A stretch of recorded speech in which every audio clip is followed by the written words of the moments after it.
Hi, you're welcome. In today's video I'll be showing you how to smoke mackerel. I had a video of this coming up, but here we are. In most cases we tend to smoke mackerel when we want to cook foods like banga soup, or we want to cook maybe okra soup. Any native soup we tend to smoke mackerel.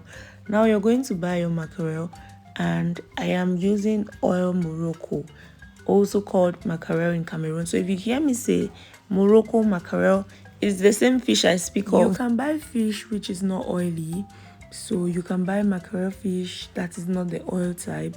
I have other videos on my channel on how to smoke fish. I am going to link them in the description box, so please check them out. After washing your mackerel, you're going to salt it, and this is how you should mix. Now you're going to equally use your hands to rub your fish properly, so that every single part of this fish contains a sufficient amount of salt it requires. So you're just going to rub your hands on your fish and make sure to rub the salt inside the head of your fish as well. Every single part, rub your fish. Now after salting, you let it sit for 5 to 10 minutes. That's if you must, but if you do not have time, then proceed to set up your fire and line your fish. My sister and I were contemplating on whether to cut the fish into halves. This is because the purpose for which we are smoking fish is for banga soup. You can also decide to find yourself a skewer or toothpicks or perhaps sticks, and you fold your fish. I have a video that I'll leave in the description box. You're going to see how I use toothpicks to fold my fish.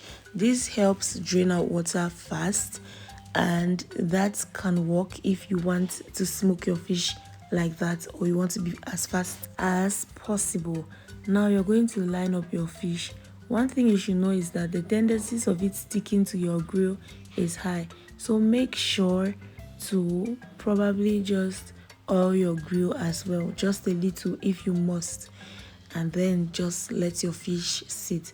Now we are going to cover with cartons. If you have zinc, then you can use your zinc to cover it. That is to trap the smoke, the heat, and the everything. So I personally love smoking fish for many reasons. This is another form of preserving my fish. This is because in most cases we tend not to have electricity, and this is the easiest way to preserve fish.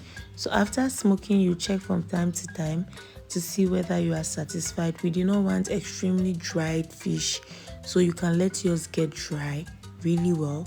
We just needed it for kwakoko and banga soup. Thank you for watching, and I'll see you in my next video.